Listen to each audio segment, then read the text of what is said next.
Bien, buenas tardes, chicos y chicas. Continuando entonces con esta clase de atención al paciente quirúrgico. Ayer habíamos quedado en lo que es la comunicación, pero la educación y comunicación en lo que es el ayuno del preoperatorio. Les había explicado que según lo que come el paciente, cuántas horas puede tener o debe tener, perdón, de ayuno. ¿Ya?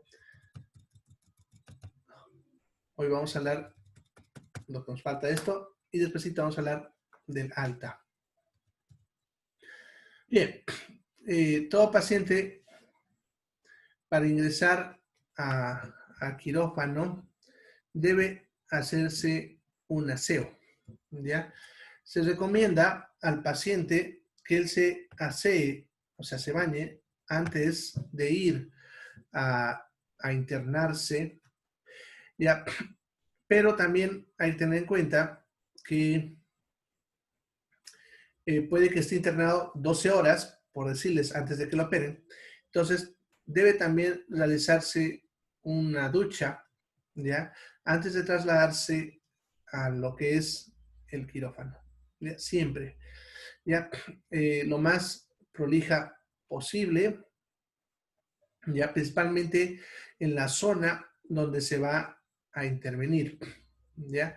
Incluso, siempre vamos a tener una ducha en quirófano, porque a veces los pacientes llegan, no entran a internación, sino entran directo a quirófano, ¿ya? El paciente a veces se le llega por emergencia y si bien ya va a tener de repente una habitación, no lo pasamos directo a la habitación, sino de emergencia directo a quirófano, obviamente dependiendo del problema del paciente, ¿ya? Y entonces ahí en el quirófano hay una ducha para que el paciente se bañe. Tiene que hacerse siempre ese baño. Eso es más que todo para reducir el riesgo de contaminación del quirófano y riesgo de infecciones en el mismo paciente, ¿ya? En cuanto al afeitado, lo que es la tricotomía, que eso está en parte en su tarea de cómo se hace, ya que ahorita les voy a hablar porque me están preguntando eso. Cosas que es importante, ¿ya? Es importante recomendar al paciente que él no se afeite, ¿ya? Lo que pasa es que a veces ellos se afeitan la zona y como lo hacen como de costumbre en la casa, eso puede generar focos infecciosos alrededor del lugar que se va a operar, ¿ya? Y por lo tanto puede poner en riesgo a lo que es la herida, ¿ya? Por eso hay que recomendarle que él no se afeite. Se lo va a afeitar en la institución. O sea, y eso es importante ya recomendarlo y decirle que él no tiene que afeitarse en la casa, ¿ya? Él tiene que llegar a la institución, si va a entrar a quirófano, de repente en el mismo quirófano tenemos un área para hacer eso, o en algunos lugares en la habitación del paciente, ya la enfermera debe hacerlo en condiciones antisépticas, ¿ya? La idea es que ese rasurado se realice en condiciones antisépticas, ¿ya? Eso es para evitar riesgos, ¿ya?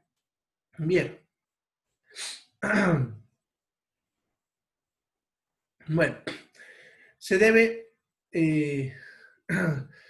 hacer un, un adecuado sistema para comunicarnos con lo que es la familia y los que estén en pendiente del paciente. ¿Ya? Se debe identificar quién es la persona, ¿ya? que va a estar en contacto con nosotros. ¿A qué se refiere eso? Cuando un paciente llega a procedimiento quirúrgico, ya va a llegar acompañado de alguien, a menos que obviamente sea una emergencia y esté solo. Pero debemos procurar entrar en contacto con ese alguien, ¿ya? Puede ser el papá, la mamá, el hermano, de tal manera que cuando nosotros necesitemos algo, vamos a salir a buscar a esa persona, ¿ya? A ningún otro. Entonces, ustedes tienen que registrar cuando reciben al paciente qué persona está llegando, acompañando al paciente o cuál es el familiar que va a estar como responsable o como contacto, ¿ya?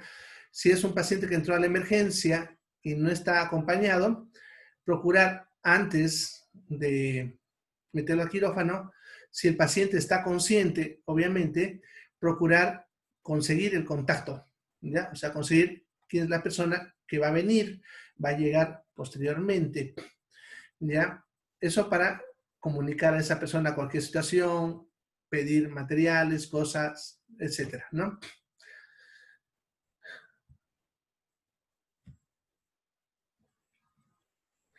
Bien, en caso de que el paciente se haya rasurado sin saberlo, ¿ya?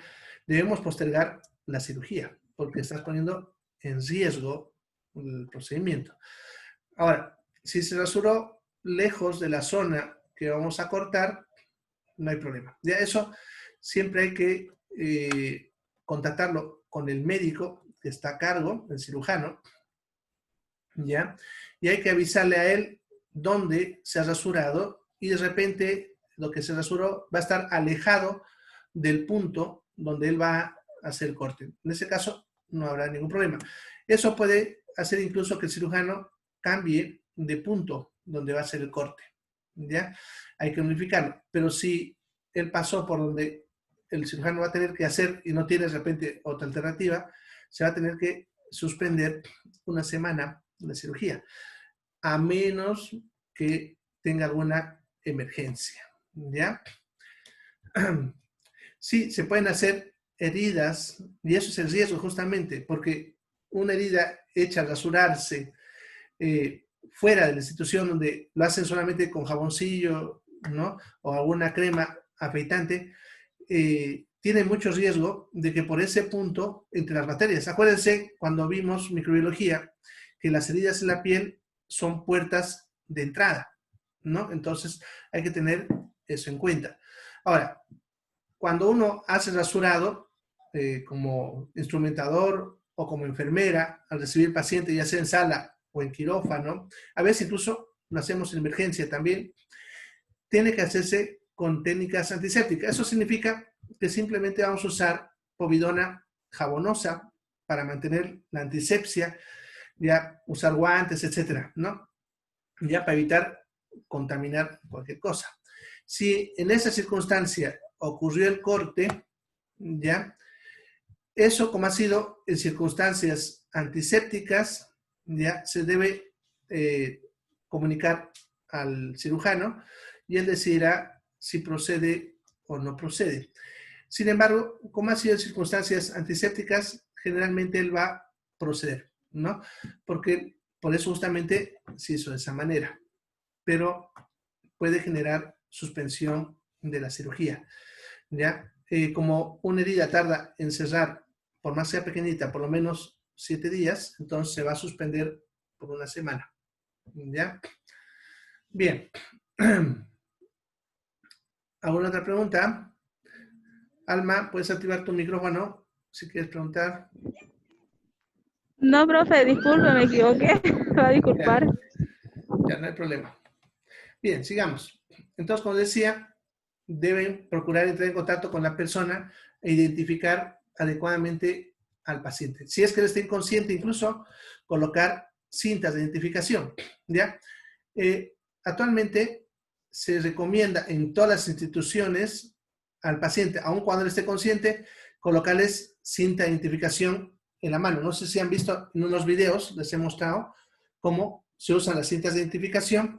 Eso porque cuando el paciente está inconsciente, a veces la única forma de identificarlos es a través de la cinta, porque incluso las historias clínicas que acompañan al paciente se pueden por error mezclar y eso puede generar que nos equivoquemos, ¿ya? Entonces, mejor se identifica adecuadamente con cintas. Bien, en cuanto a la piel, en cuanto se habla de la preparación, ¿ya? La Siempre cinta, hay que... profesor, que se coloca el paciente, perdón. ¿Cuál fue tu pregunta? La cinta que que se llegaría a colocar al paciente es para, porque lo metan a la sala, ¿no es verdad? Y entonces se proponen, perdón, a la sala y donde ya se identifica de qué es lo que es el caso que tiene basado en su cirugía, ¿no? ¿O Sí, por más que qué? todo, en la cinta se coloca el nombre del paciente, ¿no? Eh, todo lo otro va a ir en la historia. El paciente cuando se lo traslada, va a ir el paciente con su historia clínica. Pero pongámosle que llegan 2 o 3 pacientes juntos y al a veces entrar juntos, ¿no? Uno tras de otro, puede que vos, por error, cambies las historias, ¿ya? Entonces siempre hay que hacer las verificaciones, ¿ya? Por lo tanto, por ejemplo, cuando les toca a ustedes colocar, pongámosle un medicamento por el suero a ese paciente, como está inconsciente y no le pueden preguntar su nombre, tienen que acercarse y ver la cinta. ¿Ya? Algo que es importante cuando ustedes manejen pacientes en quirófano es que no hay que suponer que ese es el paciente. Hay que confirmarlo. ¿Ya? Entonces hay que verificar la cinta. Esa cinta, incluso para que tenga mucho valor, se lo tiene que colocar con el paciente consciente antes de ser trasladado para que él mismo se dé cuenta que ese es su nombre y no haya esa posibilidad de error. Entonces, si ustedes toca hacer algo, lo van a meter a tal quirófano, no supongan que él es el paciente. Miren la cinta que él trae, ¿ya? Entonces, Sí, él se va a identificar de esa manera, ¿ya? doctor, ¿Sí? ¿Escuchó? ¿qué clase de cinta se usa? Son cintas parecidas a las que les han puesto alguna vez en una fiesta o en una piscina. No sé si alguna vez han ido eso. A ver, lo voy a buscar ahorita para que vean. Son esas cintitas que se ponen aquí en la muñeca, ¿ya? Ese que se entra en la discoteca. Tenías que ser, ¿no, Diego? Ahorita les voy a Yo no mostrar. conozco, pero A ver, a ver. Ya quiere Pero bolichear está eso bien, ya. está bien que Bueno, pregunte. Está bien que pregunte el compañero, para eso está ahí el doctor, nos va a mostrar él, ajá. porque no creo que sea de discoteca. No, yo no La digo que discoteca da sea cualquier cosa. discoteca, pero son parecidas, ¿ya? Si las han visto, son igualitas. Son para poder escribir. Creo que son unas transparentes, ¿no, doctor? Bueno, Hay, a mí una vez creo que me pusieron hay una transparente. transparentes, hay de colores, más anchas, más delgaditas, de pegar, con botoncitos. O sea, hay varios modelos. Ya, aquí, ratito les voy a mostrar uno. Ya, Yo he visto dos. las de bebé. La Aquí de Son bebé está, lleva parecidas botón. a las aquí está, de, miren. de recién nacido, doctor. Parecidas a las de recién nacido. Ahí está. ¿Ya? Ahí está. Eso. ¿No? Es así, una cinta, ¿ya? Tienen un área para escribir. Este, por ejemplo, es uno que en Estados Unidos, por ejemplo, cuando uno ingresa al hospital, ni siquiera cuando estás en la internación, al momento de cruzar la puerta, como paciente, imprimen la cinta, te la colocan y viene con este código Q, ¿no? De tal manera que cada vez que alguien va a hacer algo, pasa con una maquinita y sale el nombre y todo. ¿Ya? Obviamente nosotros también no tenemos eso, pero vienen con un área para poder escribir con el bolígrafo el nombre del paciente. ¿Ya? Y este, por ejemplo, es con un botoncito. ¿Ya? Y sí, se parece a las que usan en los bebés. Aquí justamente están viendo, así se coloca. ¿Ya? Recién se está empezando a usar más aquí en Bolivia. Antes no se usaba mucho. Esto es algo que se usa de protocolo en otros países como Japón, Estados Unidos, por ejemplo. Aquí estamos empezando a usarlo y se está volviendo obligatorio para evitar confusiones con los pacientes. ¿Ya? Bien. ¿Ya le entendieron la cinta o quieren que les muestre otra más? A ver, vamos a buscar otra. y hay otra mejor. Va, ustedes. Mejor vayan al hospital y ahí que le coloquen, que la van a memorizar.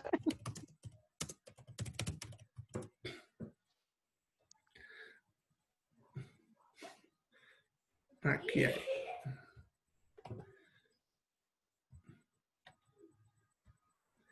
Miren, esta viene así. Ahí está. Miren, esta está más bonita. Son así. Miren, viene con un área para poner carnet de identidad, nombre, sexo, fecha que se internó, la edad, ¿no? ¿Están viendo? Aquí hay otro modelo. Ahí está. Otro. Ya, este es de recién nacidito, ¿no? Bien. Entonces son esas las cintas de identificación. ¿Ya? Bien. Entonces, en cuanto a la piel, ¿ya? Siempre es bueno verificar que en la zona quirúrgica ya no haya ningún tipo de lesión, ¿ya? A veces las lesiones pueden convertirse en focos infecciosos o pueden hacer que tengamos que cambiar de técnica, ¿no? Entonces, muchas veces pasa que a veces el paciente lo programa, pongámosles lo que pasa en la caja, por ejemplo, para una cirugía lo programa un cirujano en consulta y el que opera es otro, no es el mismo que lo programó. Eso pasa, por ejemplo, en la caja. Y a veces nos topamos con sorpresas de que de repente vamos a operar, pongámosle una vesícula y tenemos que hacer un corte en un lado y cuando nos toca ahí, en esa zona estaba quemado, estaba una raspadura, una cicatriz fea, etc. Entonces, ya, para evitar eso siempre hay que examinar la zona y comunicar eso para que el médico vuelva a verificarlo y entonces vea qué conducta va a tomar, ¿no? Generalmente va a cambiar el punto de acceso, ¿no? A lo que va a querer operar, ¿ya? Bien. Y el consentimiento informado, ¿ya? Este documento es importante siempre en todo paciente quirúrgico, ¿ya?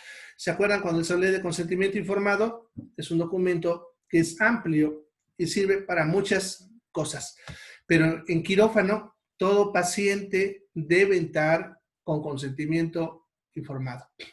Ese consentimiento informado no solamente es para el procedimiento quirúrgico, sino el anestesista, después de haber explicado el procedimiento, debe hacer un consentimiento informado del procedimiento anestésico que va a realizar. Si es raquidia, general, epidural, cualquiera, explicarle los riesgos del procedimiento anestésico, ¿ya? Y firmar el consentimiento informado del procedimiento anestésico.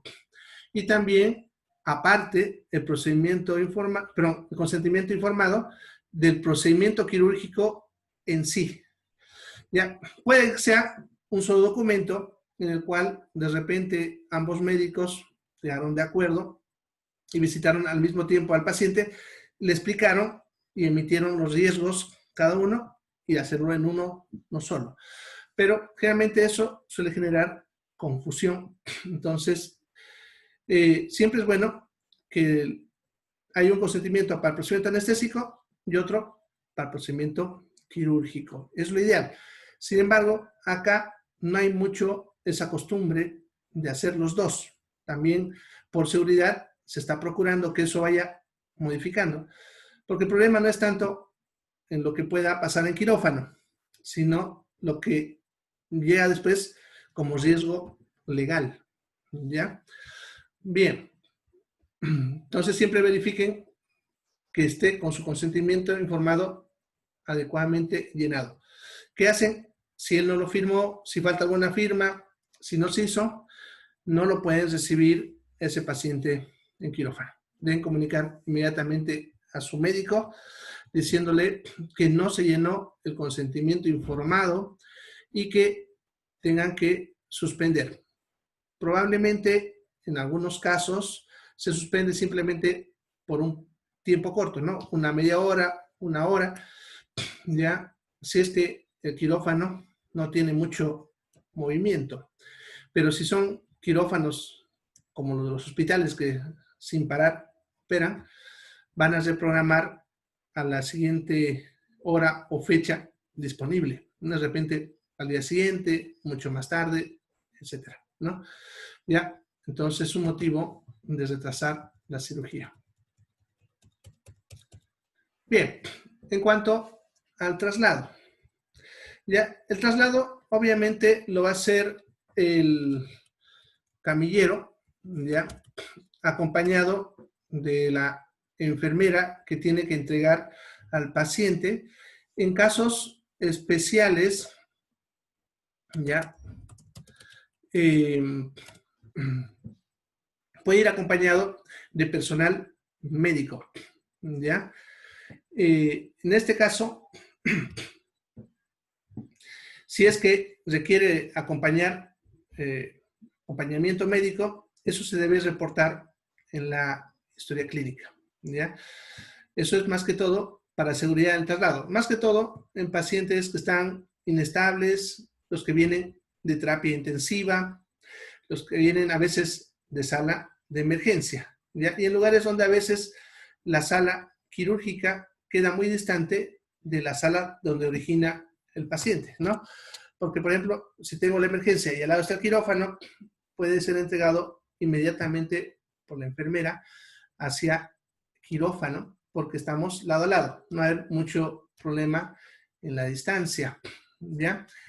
Durante este traslado se debe realizar procedimientos como verificación con el quirófano, ¿ya? Una regla, ustedes como instrumentadores, es que un paciente no puede llegar a quirófano sin que ustedes hayan sido notificados. Es importante eso.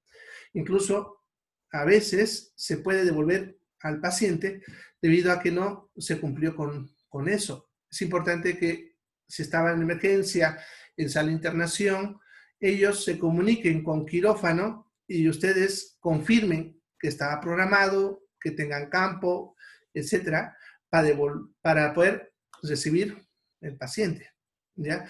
Muchas veces pasa que se hace programación y todo y hubo alguna emergencia que hizo cambiar el horario de quirófano y por lo tanto el paciente incluso llega ya medicado a la puerta de quirófano, ¿ya? Pero no hay campo porque están en plena cirugía de emergencia.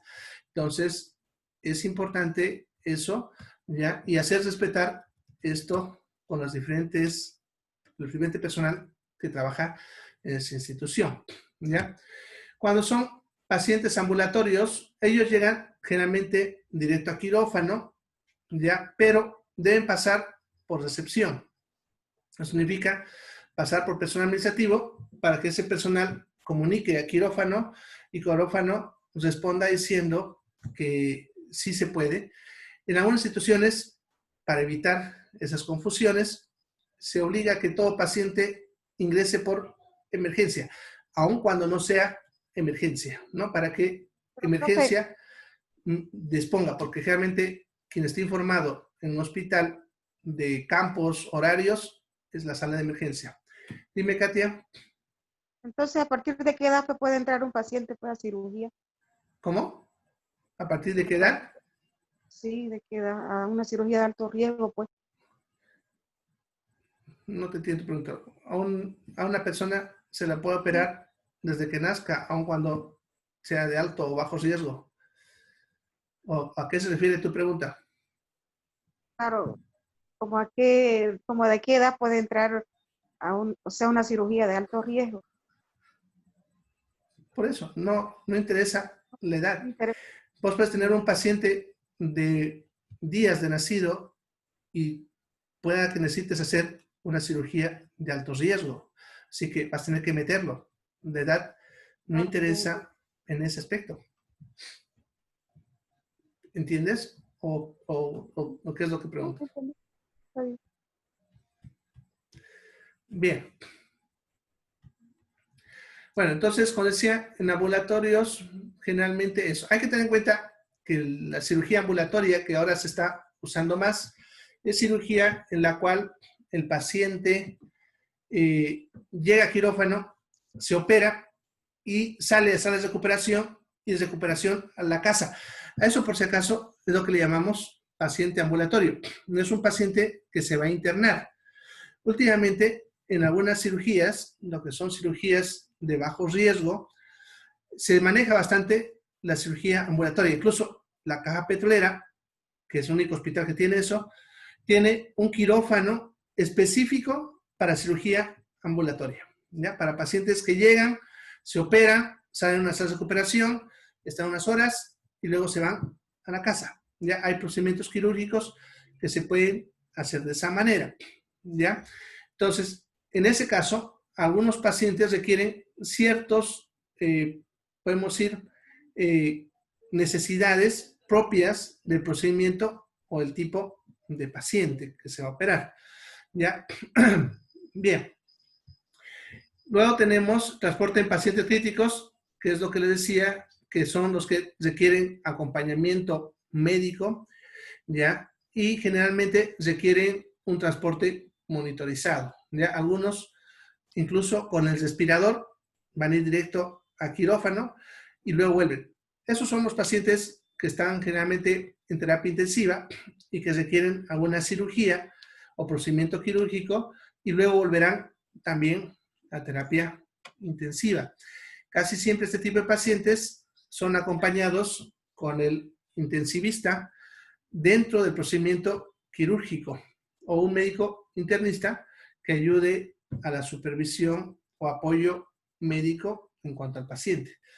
Estos suelen ir con su propio respirador y cuando ingresa al quirófano se cambia al respirador de la máquina de anestesia o el respirador que tenga quirófano, ¿ya? En este caso es importante que un médico esté supervisando ese traslado.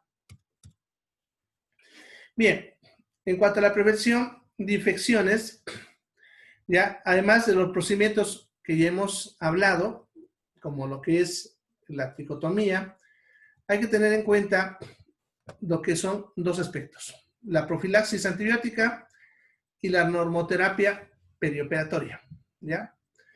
¿A qué se refiere eso de ahí? Vamos a ver los antibióticos. La cirugía moderna es un poco diferente de la cirugía de hace unos 10 años atrás o incluso menos. Actualmente, un paciente que se opera no es...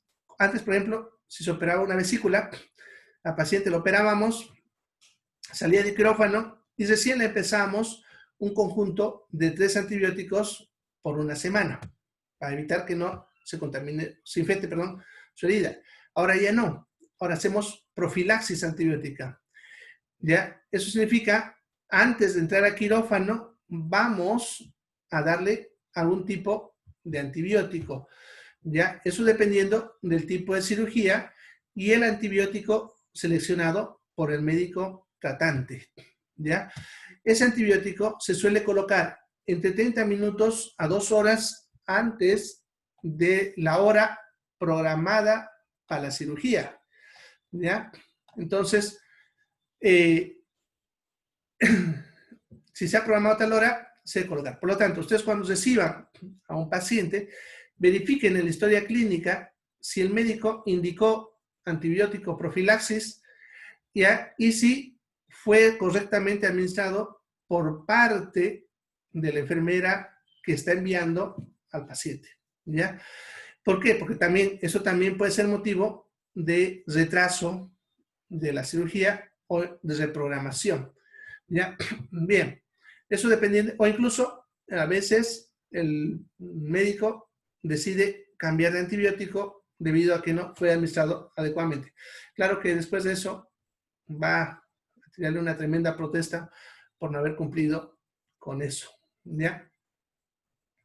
Bien, esos antibióticos profilácticos, ya como solamente es preventivo, ya no necesitan tratamiento por varios días. Por eso dice aquí que se deben suspender 24 horas después de la cirugía, ¿no? Eso también depende del antibiótico. Por ejemplo, si es ceftriaxona, basta con una ampolla, ya, que se coloca una hora antes de la cirugía y de ahí no se necesita más. ¿Ya? En cambio, si uso otro que dura, por ejemplo, amoxicilina, que se sirve cada 6 horas, le vamos a colocar 2 horas antes y lo vamos a mantener por 24 horas. ¿Ya? ¿Cuánto tiempo, profe, el paciente no tiene que haber ingerido alimento para una cirugía? Eso está arribita, lo he explicado. Allá. Está acá. Venlo en el video de la clase de ayer, casi al último, les expliqué las horas, dependiendo del tipo de alimento, ¿ya? De todas maneras, para responderte, eso va de 2 a 8 horas, dependiendo del tipo de alimento que he ingerido. Si es más líquido, 2 horas. Si es más sólido grasoso, 8 horas. Pero ya les he puesto ahí cuáles son los tiempos de ayuno, dependiendo de lo que pudo haber comido el paciente, ¿ya? De todas maneras, en la mayoría de las clínicas, instituciones, para evitar estar haciendo ese conteo de horas, todos internan un día antes y en la noche, 12 horas antes de la cirugía, ya no le dan nada de comer, ¿ya? Bien, en la profilaxis, como les decía, 24 horas se acaba, ¿ya? Y si es cirugía cardíaca, hasta 48 horas, ¿ya? Bien. Bueno, en caso de que la cirugía se esté postergando, para responder a lo que me están preguntando, el ayuno, ¿ya? No debe sobrepasar las 16 horas, ¿ya? En caso de que se postergue más de eso, debe suspenderse la cirugía por lo menos por 48 horas, de tal manera que el paciente se alimenta. Y el problema es que en quirófano, si usted lo tiene también mucho tiempo en ayunas, va a ser hipoglicemia, ¿ya? Entonces, no se puede también tener. Y esa pregunta es buena, Daniel, porque suele pasar, ¿ya? A veces lo hemos programado, lo internamos en la noche y en la mañana tenía que operar a las 8, pero pasó algo, se lo postergó, ¿ya? Entonces, si por ejemplo tienes ayuno de 12 horas hasta las 8 de la mañana, puedes aumentarle ahí hasta el mediodía y si no se opera al mediodía, postergar, ¿ya? Realmente, como les decía, el tiempo máximo es 16 horas de ayuno. Más de eso ya incrementa el riesgo quirúrgico, ¿ya? Por la hipoglicemia. Peor si es paciente diabético o con bajo peso, niño pequeño o anciano, ¿ya? Bien. Bueno, por último, la temperatura, ¿ya? Sucede que en quirófano el paciente va a bajar de temperatura, ¿ya? Y se ha visto que cuanto baja mucho de temperatura el paciente, tiene más riesgo de que le den infecciones, ¿ya? Por lo tanto, se debe manejar la normotermia. Significa ver la manera de mantener la temperatura adecuada del paciente, ¿ya? Claro que también hay que tener en cuenta que hay procedimientos quirúrgicos en los que necesitamos bajar la temperatura, ¿ya? Pero en la mayoría no, ya que hay riesgo de favorecer las infecciones. Para eso tenemos diferentes cosas, ¿no? Lo más sencillo, colchas, pero también tenemos máquinas que mueven líquido a cierta temperatura, que son como medias, ¿ya? De plástico que se colocan en las manos, en los pies, y por ahí circula líquido a cierta temperatura para mantener la temperatura del cuerpo, ¿ya? Bueno, se me fue el tiempo. Quería hablar del otro tema más, pero el otro lo vemos mañana. Ya, lo es la lista de chequeo.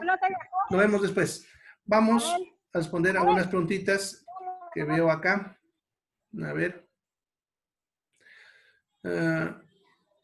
A ver. La campanilla.